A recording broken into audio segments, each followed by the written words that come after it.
মানচিত্র আমাদের আমাদের এই জি শুনতে পাচ্ছি আমরা। জি আমার এখানে আমার আরেকটা বিড়াল আছে, ওই এই হেডফোনটা নিয়ে টানাটানি করছে।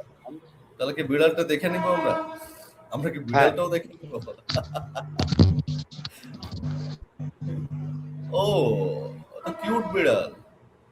এই যে আপনার তো কিউট বিড়াল। ওকে বিড়াল থাকলে সাথে আপনার, আপনি বিড়াল নিয়েই কথা বলুন, বিড়াল পাশে থাক। তার টানাটানি করে যে মজম ভাই কি সাথে নিয়ে ঘুরেন? না, এটা অফিসের ভিতরেই থাকে। কেন জানি আমি বগুড়ার মানুষ হিসেবে এর ভিতরে এক্সাম্পল দিই, আমাদের প্রধানমন্ত্রীর কাছেও এরকম একটা কিউট, তার মেয়ের কাছে একটা কিউট বিড়াল রয়েছে, তা আমাদের মহাসচিবের কাছে রয়েছে। অনেক ধন্যবাদ। ওকে, আমরা মহাসচিব আপনাকে যে প্রশ্ন করেছিলাম সেই প্রশ্নের উত্তর নিতে চাই।